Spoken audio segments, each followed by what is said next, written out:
Good evening mga sir. For today's video ay mag-home service po tayo sa ating isang subscriber. Ang kanyang pong motor ay ang Mio Soul 125. So ang problema po nito mga sir ay umaandar po siya kaya lang namamatay. So palyado po siya. Ang gagawin po natin ay check upin po natin kung ano po yung ating pwedeng gawin sa kanyang motor. So ano pang inaantay natin? Let's go!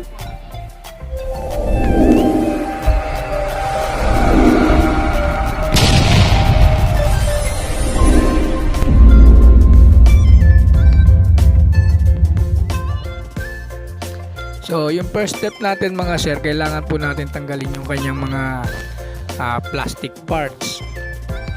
So para po maalwan yung ating gagalawan sa pagtatrabaho, kailangan natin tanggalin yung mga tinatawag nila na fairings, yung left and right na sa likod na cover, tsaka kailangan po natin tanggalin yung harap niya na cover. Mamaya po natin tatanggalin. Unahin muna po natin yung sa likod para ma-diagnose natin yung kanyang problema. So kung ano yung dapat natin gawin, makikita po natin yung assessment doon.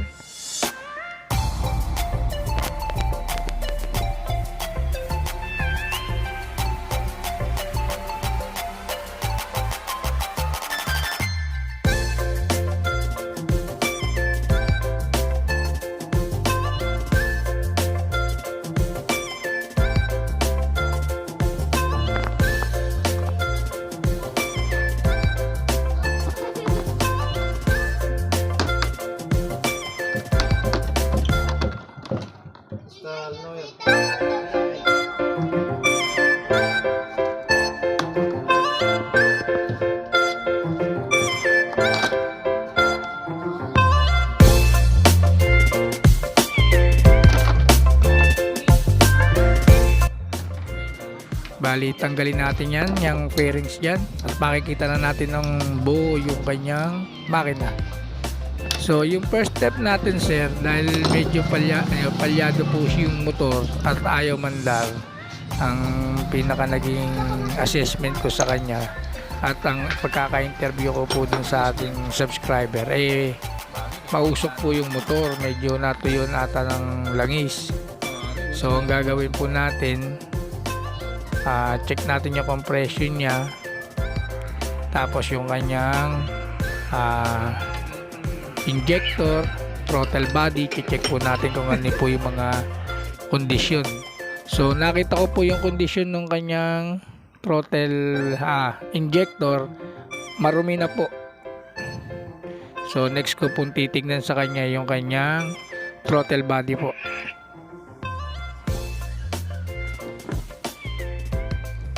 So may screw dyan na maliit na 3 yung Allen wrench sa throttle body. Tatanggalin po natin yan, tsaka yung 10mm na tornilyo po dun sa may nakakonekta dun sa injector. Tapos yung sa throttle body na 10mm na dalawa rin po, tatanggalin po natin yan para po makita natin yung kanyang kondisyon.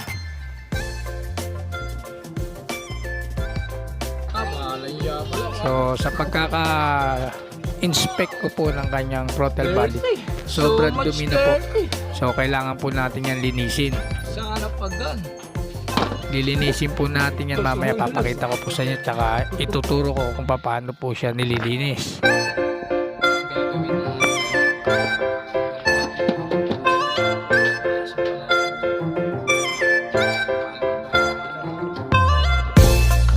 Bali sa assessment ko dyan sa motor,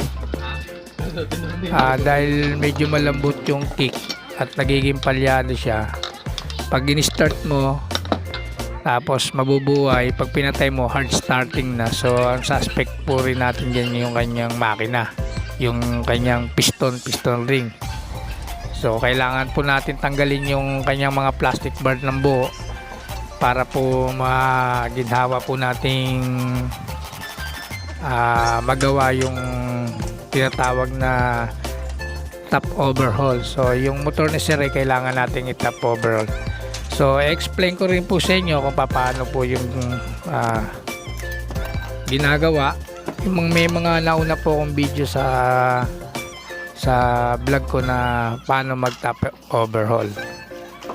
So pag nagkakalas po tayo ng tornilyo mga sir, ipunin po natin sa isang lalagyan. Kung may 3-4 na lalagyan po tayo, mas maganda po yung babaklasin po nating tornilyo sa labas, isang lalagyan po. So yan na, nahubaran na po natin yung Miusol 125. So salamat nga po pala kay sir sa ating subscriber at pinagkatiwala sa atin ng kanyang motor. So pagtatanggalin po natin yung kanyang cylinder head, kailangan po natin tanggalin yung kanyang tambutso. So meron po diyang 12mm na bolt sa may tambutso, tapos dalawang 12mm din po na nut na nakakonekta dun sa kanyang makina. Kailangan po natin yung tanggalin.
Uumpisa na natin tanggalin ng kanyang cylinder head. Mag-umpisa po tayo sa cover, cylinder head cover. Mayroon po diyang dalawang 10mm na bolt. Tanggalin po natin yun mga sir.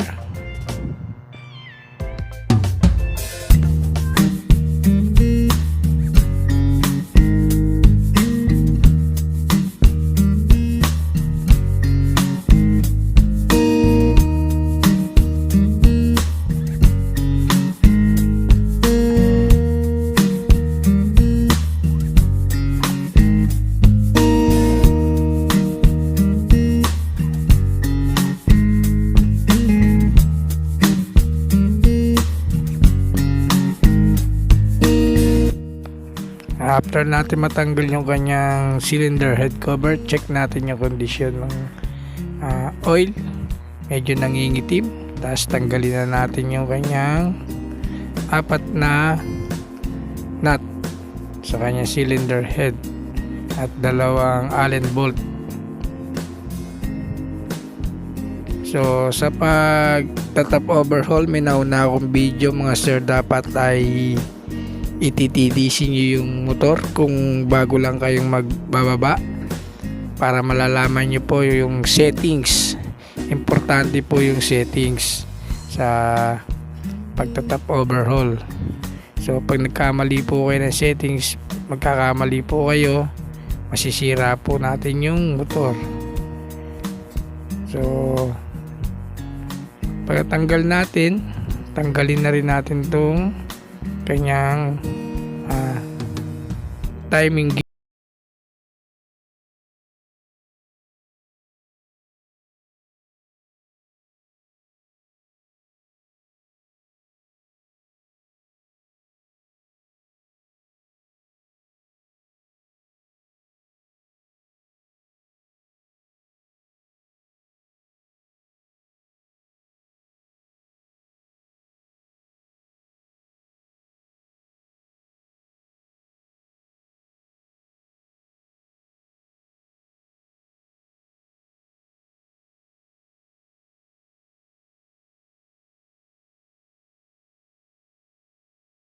Pugutin na natin yung kanyang cylinder head. So ipun po natin yung tornilyo sa isang lalagyan. Ayan, natanggal na natin. Medyo yung condition ng kanyang cylinder ay hindi maganda dahil nangingitim. Huwag niya pong makikita. Sunod po natin yung kanyang gasket.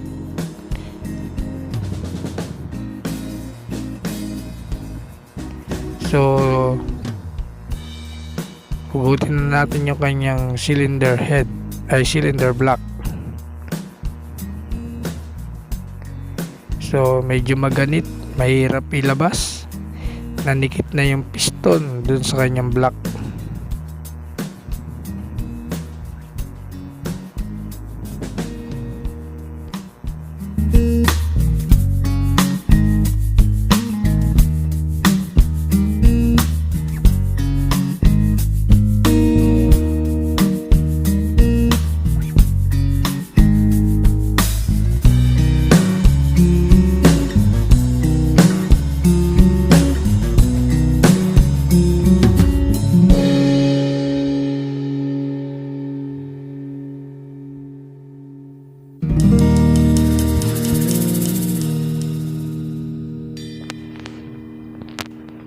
So dito i-explain ko po kay sir kung bakit po kailangan siyang i-top overall.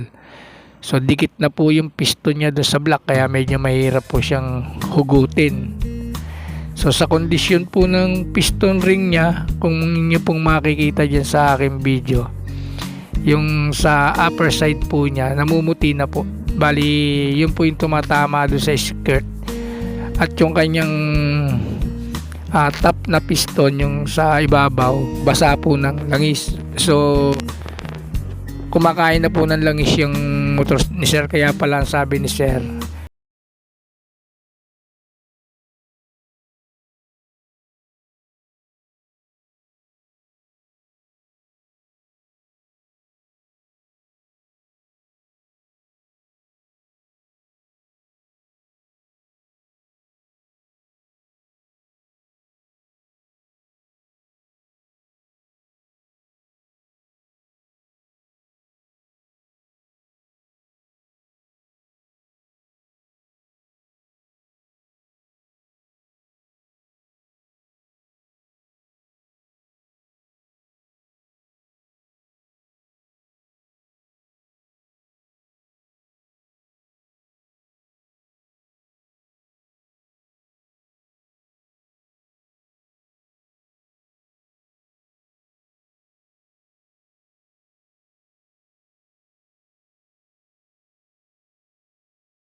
lubrication. So sa ganitong modelo po, may palatandaan po yan. Yung kulay tanso po, yun po yung T2. At yung T1, yun po yung nasa ibabaw.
Level nung block, yung tinatawag na TDC.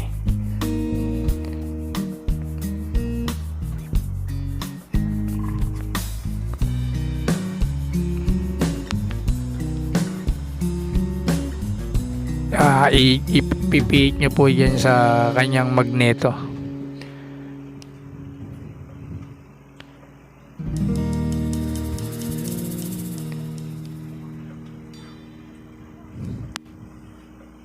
So after natin yan, babalik po natin yung kanyang chain guide tsaka yung kanyang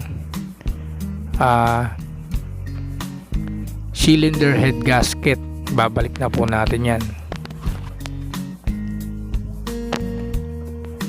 Tapos after natin yung may balik, ibabalik na rin po natin yung kanyang block, ay yung kanyang cylinder head.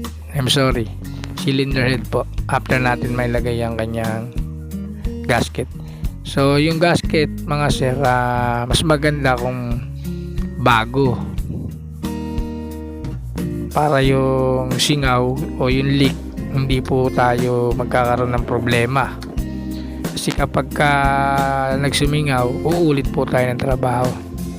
So may dowel pin po, huwag nyo kakalimutan yung dowel pin na dalawa.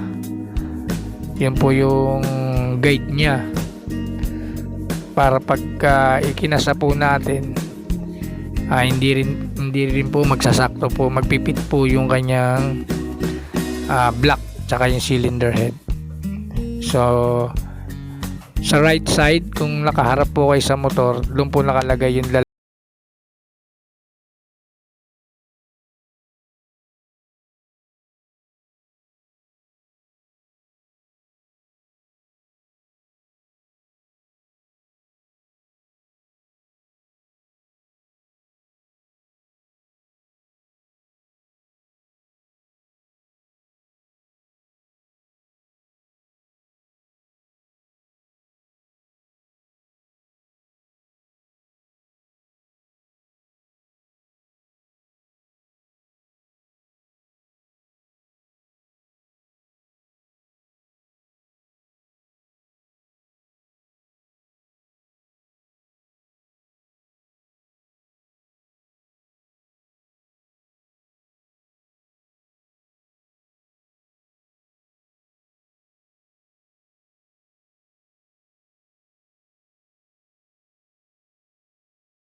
nangyari, ang nagiging pinaka salarin ay yung kanyang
ah 8 mm na screw na bolt. So bitawan nyo na po, tapos lagyan nyo po ng oil. Ba't po ba natin nilalagyan ng oil yung tensioner? Ilulubricate po natin yung loob para hindi po mag-stack up yung spring, kasi may spring po yun. Pagka yun ay hindi po na lubricate, pwede pong parang hindi na magpe-play. Doon po nagkakaroon ng lagitik problem, na kung minsan nakala mo ay ang tunog yan parang bibiyakin, minsan parang maluwag yung valve clearance. Yun po yung mga tunog nyan. So takpan na po natin.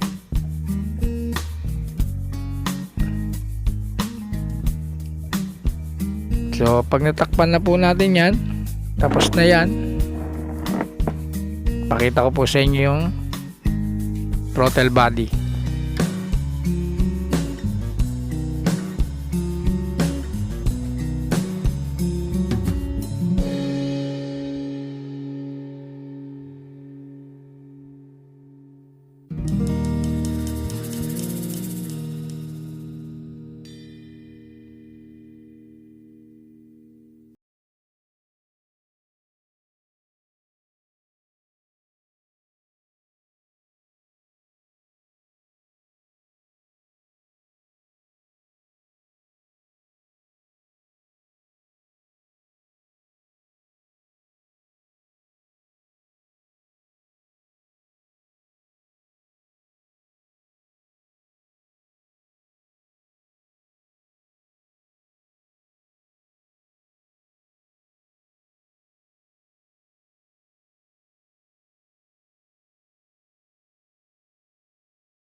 makakabili po kayo niya sa mga auto supply. Ang kagandahan doon sa carb cleaner, yung mga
Tapos ito, so may sa lumabas newspaper akong pare. video tutorial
subscriber na si Sir Arnel Lindico at pinagkatiwala niya sa atin ang kanyang motor.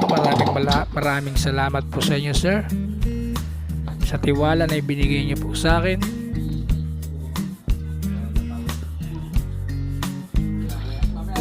Sa mga gusto magpagawa po sa akin ng personal,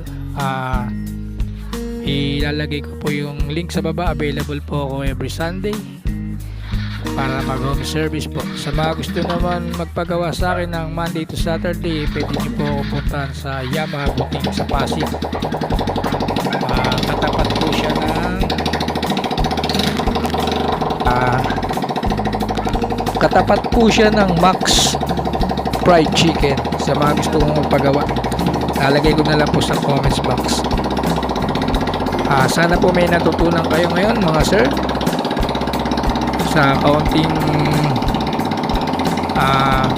kaalaman ko may na-share po ako sa inyo.